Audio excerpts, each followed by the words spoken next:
Nobody thought the silent 8-year-old girl clutching her sketchbook could bring down a billion-dollar development empire. But one drawing changed everything.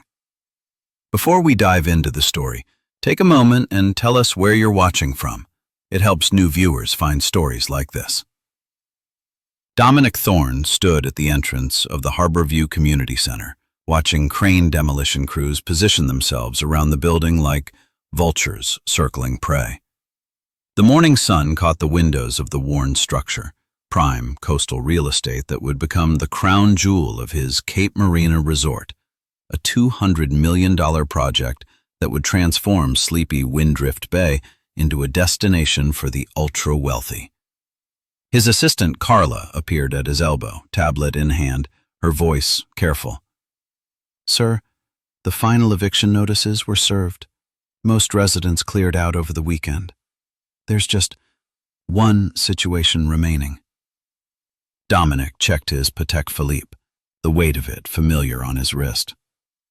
"What situation?" "A teacher named Lily Chen and her daughter. They're refusing to leave the art classroom. Chen claims she has permission from Pastor Coleman to finish the children's spring showcase this week." "Coleman doesn't own the property anymore. We bought it fair and square." Dominic's jaw tightened. "I'll handle it personally. The demolition starts at noon, with or without them." He strode through the community center's worn hallways, his Italian leather shoes clicking against linoleum that had seen better decades. The smell of old paint and cleaning solution hung in the air. He found the art room easily, following the sound of a woman's gentle voice drifting through an open door. "That's beautiful, Lily. Look how you captured the way light hits the water." Dominic pushed the door open to find a small woman in a paint-splattered apron kneeling beside a child at an easel. The little girl didn't look up, her hand moving in precise, deliberate strokes across the canvas. The painting stopped him cold.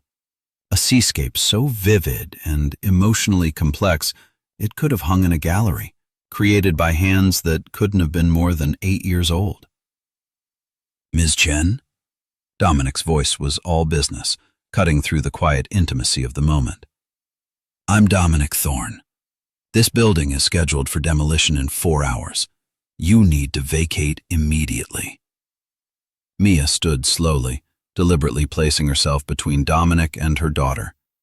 She was tiny, barely reaching his shoulder, but something in her stance suggested she'd fight a freight train if it threatened her child.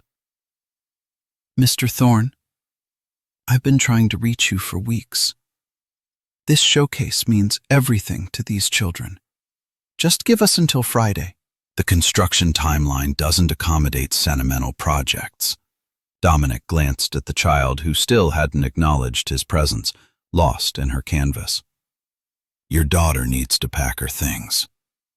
"Lily doesn't respond well to sudden changes. She needs time to transition." "That's not my problem." Dominic pulled out his phone, thumb hovering over security's speed dial. "I'm calling to have you escorted out." For the first time, Lily looked up, her dark eyes fixed on Dominic with an intensity that made something uncomfortable twist in his chest.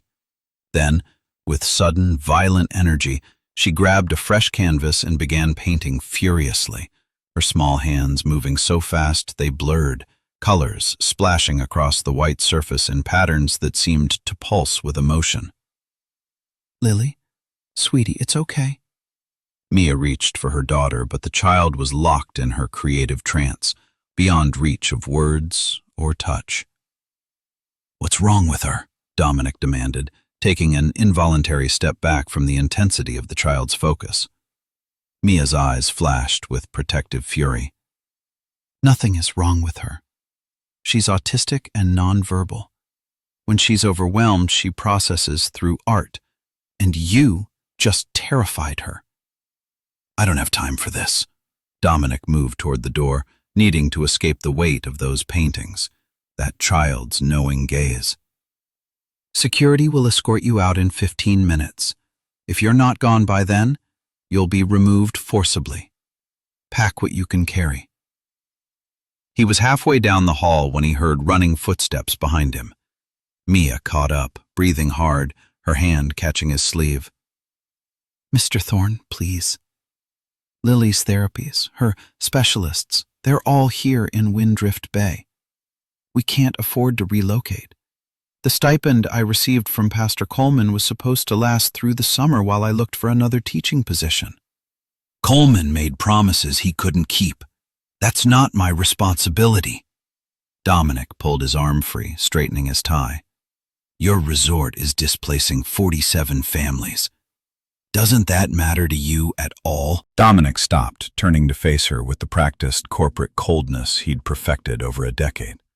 Those families received fair market value for their properties. What they do with that money is their choice. This development will bring jobs, tourism, tax revenue to a dying town. The greater good sometimes requires sacrifice. "The greater good," Mia repeated softly, something in her tone cutting deeper than anger could have. "Is that what you tell yourself so you can sleep at night?" The words struck a nerve Dominic thought he'd buried so deep nothing could reach it. His thumb found his temple, pressing in small circles. "I sleep fine, Ms. Chen. Good luck with your new accommodations." He walked away before she could respond, before the look in her eyes could unravel something he couldn't afford to feel. That afternoon, Dominic stood in the empty lot where the community center had stood hours before, watching dust settle over the rubble. The demolition had been efficient, professional, complete.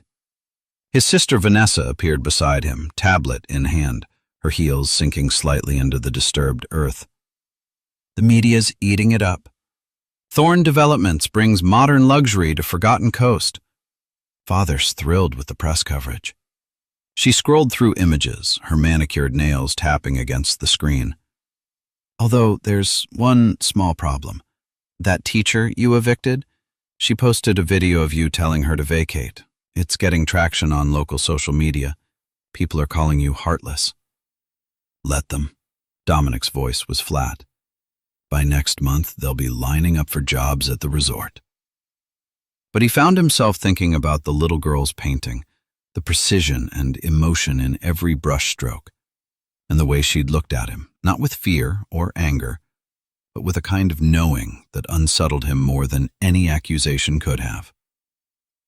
3 days later, Dominic was reviewing architectural renderings in his corner office, trying to focus on sightlines and elevation details, when Carla buzzed him. "Sir, there's a Pastor Coleman here without an appointment. He says it's urgent. He's quite insistent." The man who entered Dominic's office carried himself with the quiet authority of someone who'd seen combat and found something stronger than fear. Pastor James Coleman moved with a slight limp, favoring his left leg, but there was nothing diminished about his presence. He set a worn leather folder on Dominic's desk with deliberate care. "Mr. Thorne, I'm here about Mia and Lily Chen. They were given proper notice, according to they're living in their car." Coleman's voice was steady but hard as granite. "Mia's been working double shifts at a diner since 5 a.m., trying to save enough for an apartment deposit and first month's rent. Lily hasn't spoken, hasn't even drawn since you demolished that building. Her therapist says she's regressing, losing months of progress." Dominic felt an uncomfortable tightness in his chest, his hand moving automatically to straighten his already perfect tie. "Again, not my responsibility. I'm not here to appeal to your compassion, since you seem to have misplaced it somewhere along the way." Coleman opened the folder with deliberate calm, revealing legal documents marked with highlights and sticky notes. "I'm here to inform you that Harborview Community Center operated under a 99-year lease agreement, not a standard sale.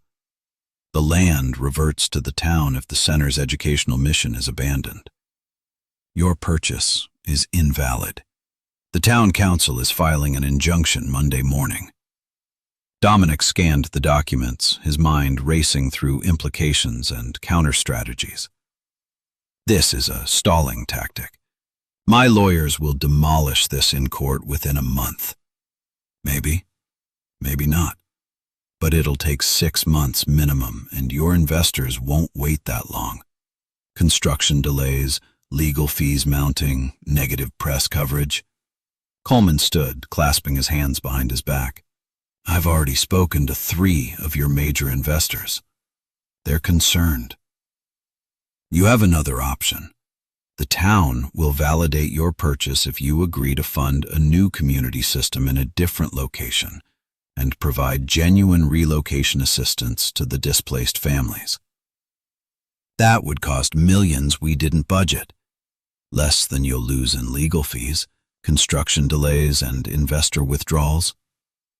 Coleman moved toward the door, then paused. You have until Monday morning to decide. After that, we go public with everything, including how you made an 8-year-old autistic child homeless 3 days before her birthday. After Coleman left, Dominic sat in silence, staring at the legal documents without seeing them. His father would tell him to crush this opposition, to unleash the full force of their legal team and bury these people in motions and countersuits until they broke. That's what Richard Thorne would do. That's what he'd taught his son to do. But something was nagging at Dominic, a feeling he hadn't allowed himself in 10 years of building walls around anything that could hurt. That night, Dominic did something he never did. He drove through Windrift Bay's low-rent neighborhoods instead of taking the highway home to his waterfront penthouse. He told himself he was surveying the area, understanding the community his resort would transform. But he knew he was lying. He found Mia's Honda Civic in a Walmart parking lot, windows slightly cracked for air, a blanket hung inside for privacy. Through a gap in the fabric, he could see the glow of the tablet screen casting blue light on a small face.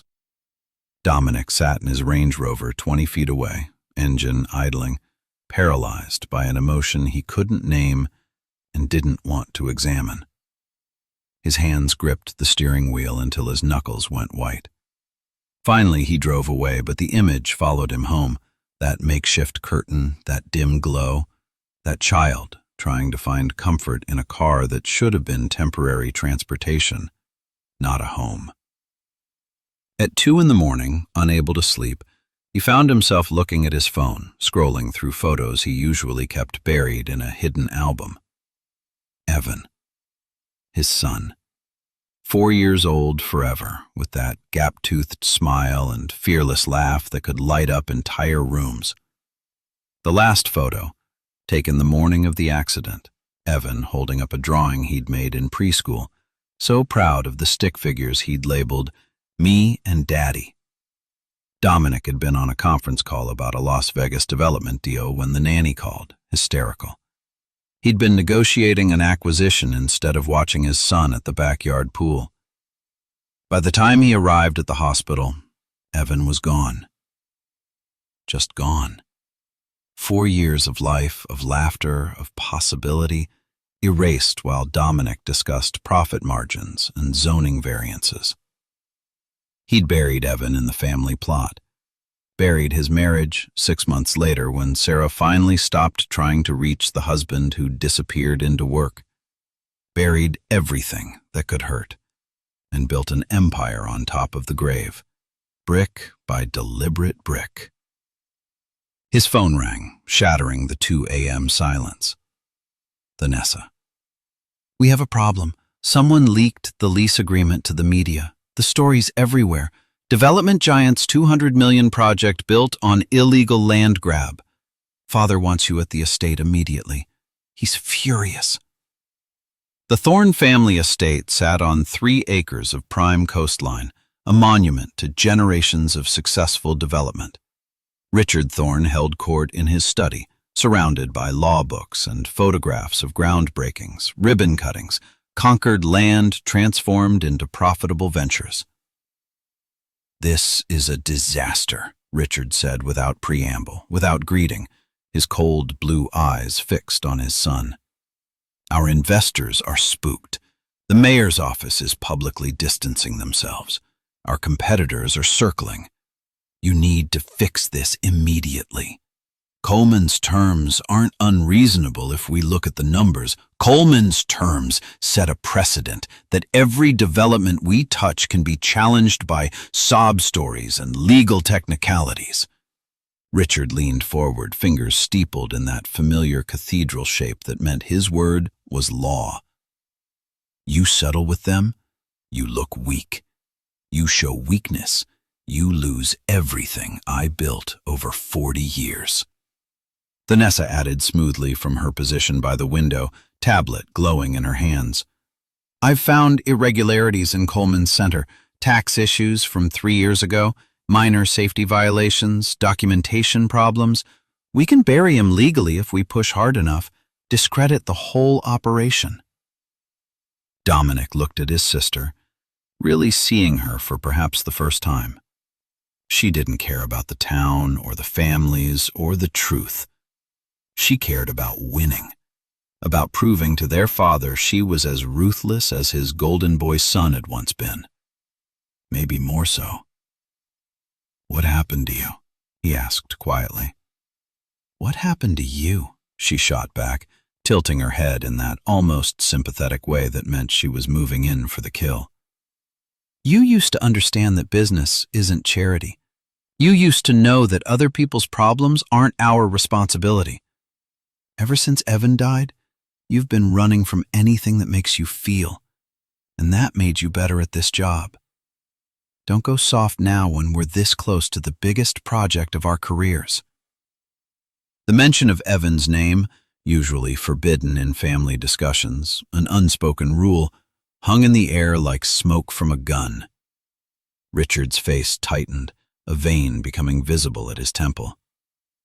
Dominic, you have 2 choices. His father's voice was ice over steel. Crush this opposition and build the resort, proving you still have what it takes to run this company. Or step aside and let Vanessa handle it, admitting you're no longer fit for leadership. Dominic drove aimlessly for hours after leaving the estate, ending up somehow back at the demolished lot without consciously deciding to go there. In the moonlight, he could still see the outline of where the building had stood, the foundation's edges visible in the disturbed earth. A small figure sat on the remaining concrete, barely visible in the darkness. He got out of his car slowly, his shoes crunching on gravel and debris. Lily Chen sat cross-legged on the foundation, her tablet in her lap, drawing with a stylus, the screen's glow illuminating her concentrated face. She didn't look up as he approached, didn't acknowledge his presence at all. Lily? Dominic kept his distance, remembering how she'd reacted to his sudden appearance before. Where's your mother? Does she know you're here? The child kept drawing, her small hand moving across the screen in precise patterns. Dominic sat on the concrete a few feet away, careful to maintain space between them. Your mom's probably worried about you. It's late. Lily turned her tablet toward him without meeting his eyes. On the screen was a drawing of this exact spot, but instead of demolition rubble, the community center stood whole and lit from within, with children visible through the windows, laughing, creating, learning. In the foreground, a man and a little boy walked hand in hand toward the building, surrounded by warm yellows and oranges. Dominic's breath caught in his chest, his thumb finding his temple, pressing hard. How did you know about? Lily swiped to another drawing. The same man, alone, surrounded by tall buildings rendered in cold grays and blues. The structures loomed over the figure, pressing in from all sides. Then another drawing. The man with the boy again, bathed in warm colors, oranges and golds and soft pinks, the buildings distant and small in the background. She was showing him something, asking something, forcing him to see something he'd spent 10 years refusing to look at. Lily! Mia came running across the lot, relief and fear warring on her face, her cardigan flying behind her. Oh, thank God. Baby, you can't just leave like that. She saw Dominic and froze mid-step. "What are you doing here?" "I found her sitting here. She was drawing." Dominic gestured helplessly at the tablet. "I didn't touch her, I just sat down." Mia knelt beside her daughter, hands moving over her quickly, checking for injuries, for any sign of harm. "I fell asleep in the car for 20 minutes. She must have wandered off." "Lily, sweetie, you scared me so much." Lily held up her tablet, showing Mia the drawings with patient insistence. Mia's expression shifted as she studied the images, something softening and saddening in equal measure. "Mr. Thorne, Lily doesn't draw people very often. When she does, it means she's trying to communicate something important that she can't say with words. She drew me, and a child, and these buildings. She sees emotions as colors and patterns. It's called synesthesia." Mia studied the drawings with a professional eye, the eye of someone who'd spent years learning her daughter's unique language. "In this first one, you and the child are rendered in warm tones, connection, love, emotional safety. In this second one, you're surrounded by cold structures, isolated. She's asking you a question." "What question?" Dominic's voice was barely above a whisper. Mia met his eyes, and in the moonlight he saw not judgment, but something closer to understanding. "Which one is real? The person who could love, or the person who builds walls to hide from it?" The simple truth of it struck Dominic like a physical blow, like the moment in the hospital when the doctor had said, "I'm sorry," and the world had ended. Before he could respond, before he could process what was happening, Lily reached out and touched his hand, the first intentional physical contact he'd seen her make with anyone but her mother. She placed the tablet in his palm, the weight of it small but significant. She showed him a new drawing she'd just created while he'd been talking to Mia. It was the demolished lot, but with a new building rising from it. Not his luxury resort with its glass towers and infinity pools. Something different. A center with gardens and open spaces, children and families in warm colors, community and connection. At the entrance stood 3 figures, Mia, Lily, and himself. "She sees possibilities," Mia whispered, her voice thick with emotion. "She always has. Even when I can't. Especially when I can't." Dominic looked at this extraordinary child, who spoke through art what he'd forgotten how to say in words, who saw through his walls to the person he'd buried beneath them. "I had a son, Evan. He died when he was 4. I was working instead of watching him. I was on a conference call about money while he drowned in our pool. I've spent 10 years making sure I never feel that pain again. By making sure you never feel anything at all. It seemed safer, easier, better than the alternative. How's that working for you?" Dominic laughed, a sound rusty from disuse, cracking like ice breaking apart. "Terrible, actually. Absolutely terrible." Lily tugged on his sleeve, gentle but insistent. She held up the tablet again, showing him one more image she'd drawn while they talked. The man standing between 2 doors. One door led to the cold buildings, the isolation, the safety of not feeling. One led to the warm family scene, to color and connection, and the terrifying possibility of caring again. Over the next week, Dominic did something he'd never done. He investigated his own company. What he found made him physically sick, hunched over his desk at midnight, going through files Vanessa had carefully compartmentalized, documents his father had signed with a flourish. The Harborview property wasn't the first questionable acquisition. Vanessa had been systematically targeting low-income properties across 3 states, using legal technicalities and aggressive tactics to acquire land cheap. She'd buried complaints in settlements with non-disclosure agreements, resolved lawsuits quietly with money and threats, and built a paper trail that made everything look legitimate on the surface. Their father knew, had known for years, had encouraged it, refined it, celebrated it, because it was profitable, because it worked, because vulnerability and desperation were market opportunities to exploit. Dominic called an emergency board meeting for Friday afternoon, but Richard found out and moved first. By the time Dominic walked into the boardroom, he knew from the arrangement of faces that he'd already lost. "Dominic, we've been discussing your recent behavior," Richard began, voice calm and measured, hands steepled on the table. "Your decision to entertain Coleman's settlement demands, your emotional instability, your inappropriate fixation on this teacher, on her child. The board agrees you need to step back for your own good. You're removing me as CEO. Temporarily, just until you remember that we're in the business of building things, not feeling guilty about collateral damage." Richard slid papers across the polished table. "Vanessa will take operational control of the Cape Marina project. You'll retain your title for appearances but focus on other developments far from Windrift Bay."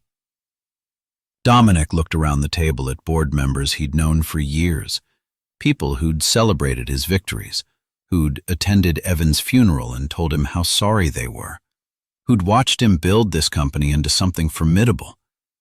None of them would meet his eyes now. None of them would stand with him.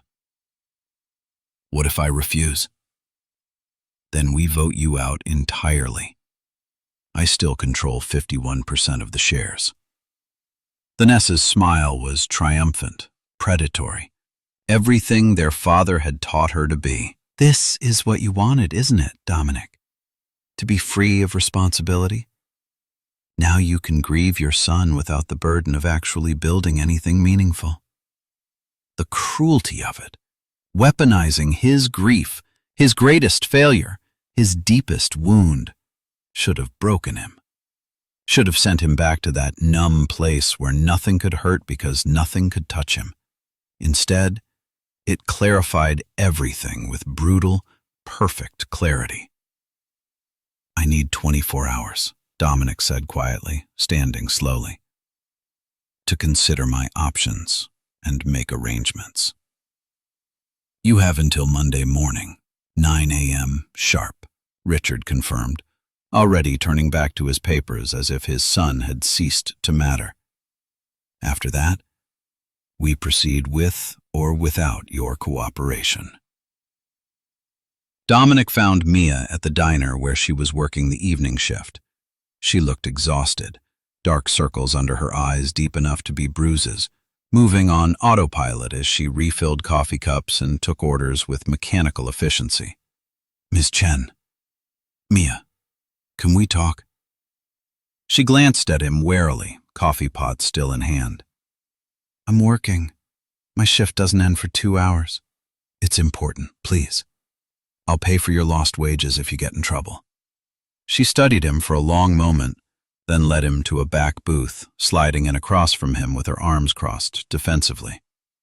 "If you're here to serve more legal papers or make more threats, I'm here to tell you the truth about my company, about what we've done, about what I've done." Dominic pulled documents from his briefcase, spreading them across the sticky table. "And to ask for your help in stopping us." For the next hour, Dominic laid it all out with brutal honesty.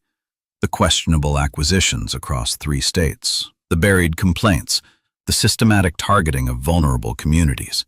He showed her documents he'd copied from Vanessa's supposedly secure files, emails between his father and lawyers coordinating displacement strategies, photographs of demolished properties and scattered families.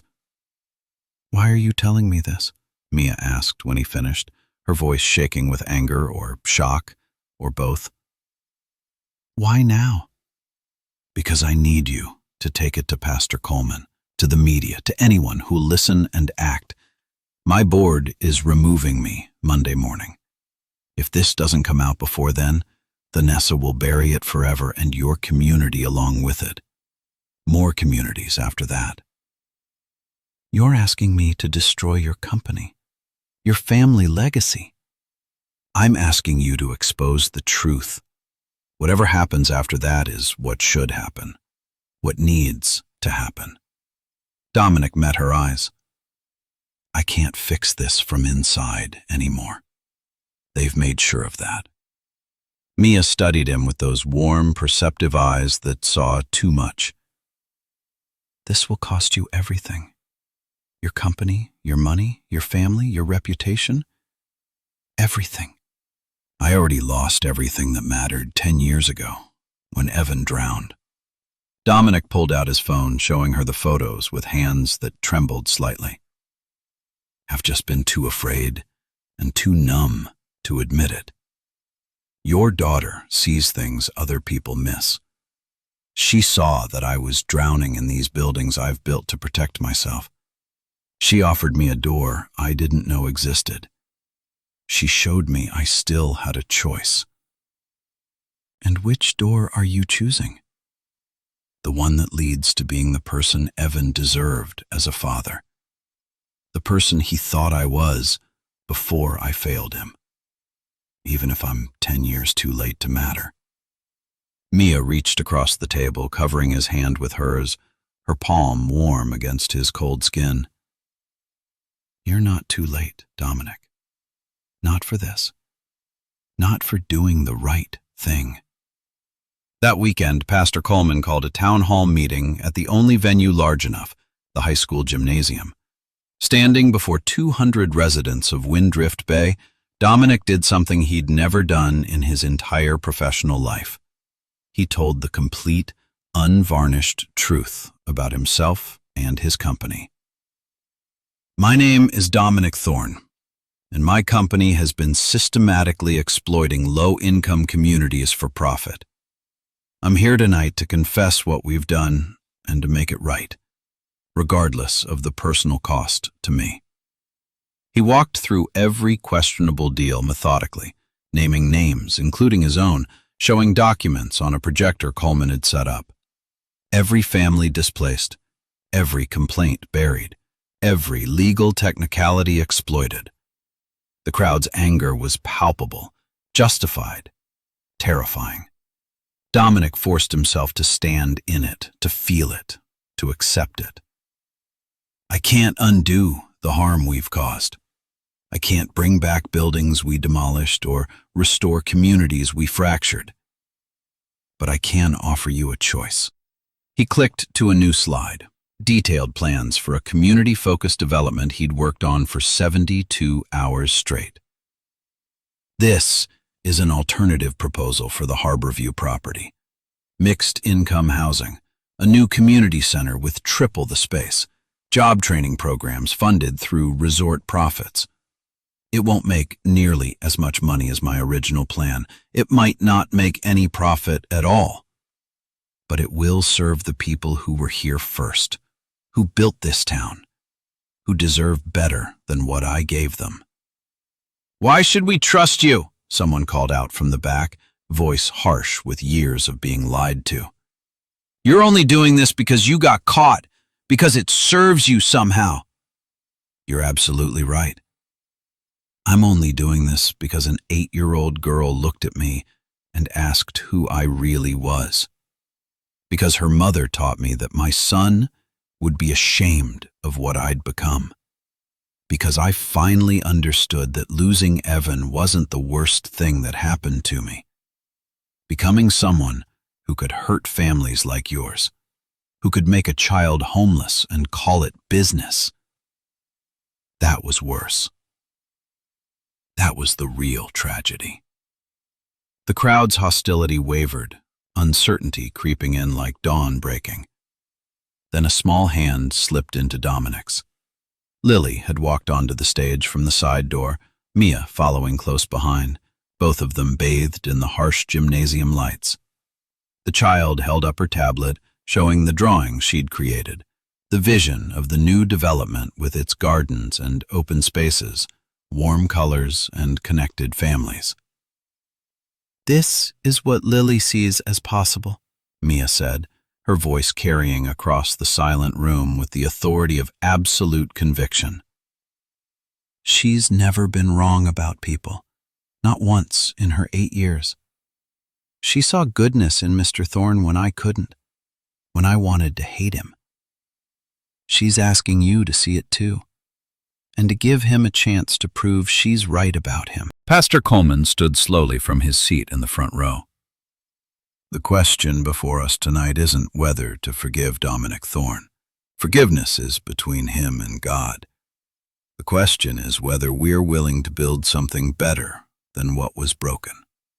Whether we can take something terrible and transform it into something that serves our community. I say we take that risk. Those in favor? Slowly, reluctantly, like flowers opening to uncertain sun, hands began to rise throughout the gymnasium. Not everyone, but enough. More than enough. Monday morning, Dominic walked into the boardroom to face his father and sister one final time. He'd slept 3 hours in 2 days, but his mind had never been clearer.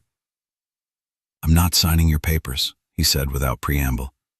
"I'm resigning as CEO effective immediately and selling my entire stake in Thorne Developments."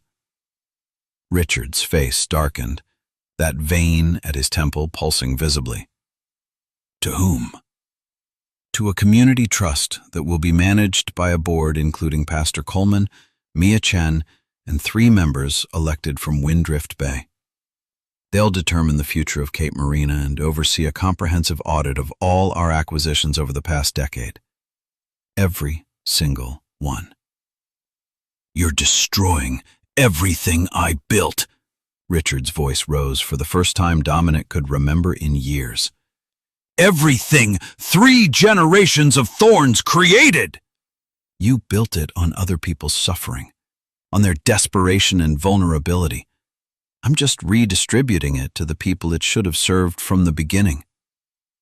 Dominic placed a folder on the table with deliberate calm. "I've also filed formal complaints with the State Attorney General regarding our business practices. You and Vanessa will likely face investigations, possibly criminal charges." Vanessa lunged forward, her composure finally cracking. "You can't do this!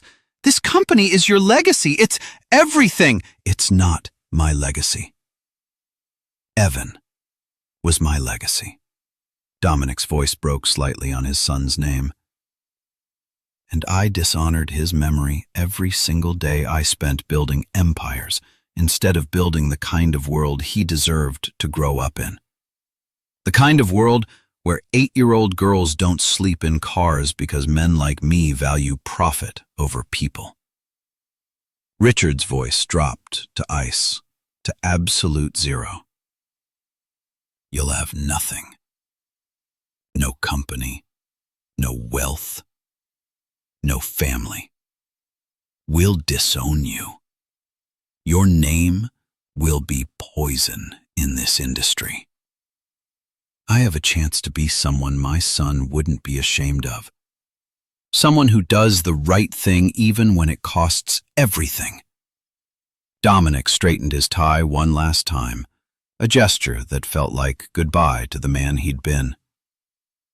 "That's enough. That's more than enough." Dominic walked out of Thorne Developments for the last time, carrying only a box of personal items, photos of Evan, a few books, and the drawing Lily had given him showing him choosing the right door. 6 months later, Dominic stood in the garden of the new Harborview Community Center, watching Lily teach a class of children how to express emotions through color and shape. She'd begun speaking a few words, rare, precious, chosen with the care of a jeweler selecting diamonds. Her first sentence, delivered while looking directly into his eyes, had been 3 words that changed everything. Mr. Dominic stayed. Mia joined him at the garden's edge, slipping her hand into his with the easy familiarity of their new relationship. "The contractor says the mixed-income housing units will be ready by October. 40 families moving in, including 3 who were displaced from the original property when we demolished it." "Good. Dominic had sold his penthouse, his cars, most of his possessions.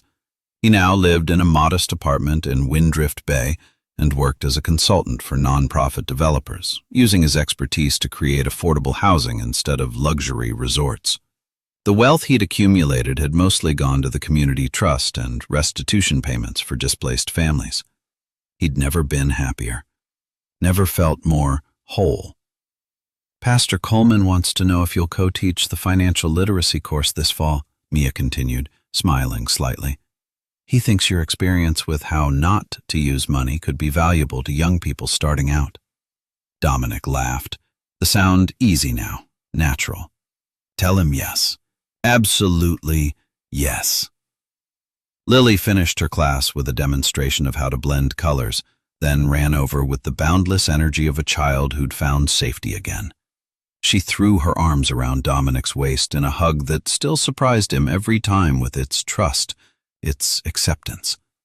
She held up a new drawing, the three of them together, surrounded by children and gardens and light, every line filled with warmth and belonging. Is this what you see?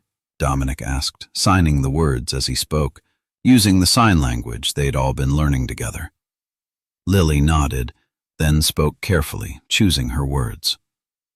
Is real now?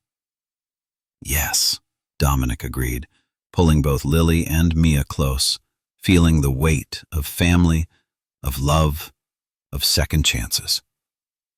It's real now. That evening, as they shared a simple dinner in Mia's small apartment, their shared apartment now, with Lily's drawings covering every wall like windows into worlds of color and possibility, Dominic thought about the question Lily had asked him with that first drawing in the demolished lot. Which version of himself was real? The grieving father, the ruthless developer, the broken man running from pain. All real. But so was this, the humble partner, the patient teacher, the man choosing love over legacy and service over success, the person willing to lose everything to become someone worthy of a little girl's faith. He'd lost an empire and gained a family. He'd surrendered control and found freedom. He'd humbled himself before a town he'd tried to demolish, and they'd given him something no amount of money could buy. A chance to rebuild himself into someone his son would have been proud to call father. Lily had seen it first, drawn it into existence with her extraordinary gift. Mia had nurtured it with her stubborn hope and fierce protection. The community had demanded it with their righteous anger and conditional trust. But Dominic had to choose it, had to walk through that door and leave everything else behind. Had to risk the pain of caring again to find out that life without feeling wasn't life at all. Sometimes the greatest developments aren't measured in square footage or profit margins. Sometimes the most valuable property you can acquire is your own soul, returned to you by an 8-year-old artist who sees the world in colors and truth, who speaks in pictures what others can't say in words. Sometimes humility isn't about becoming less. It's about becoming real, about stripping away the walls and armor and discovering the person you were always meant to be was waiting underneath, patient, ready, hoping you'd find your way back. And sometimes, the family you need has been waiting for you all along, in a demolished lot, holding up a drawing that shows you who you could still be, if only you're brave enough to choose it, to walk through that door, to risk loving again, even knowing how much it can hurt. Because the alternative, the cold buildings, the isolation, the safety of never feeling, that's not protection. That's just a different kind of death. And Dominic Thorne had been dead long enough.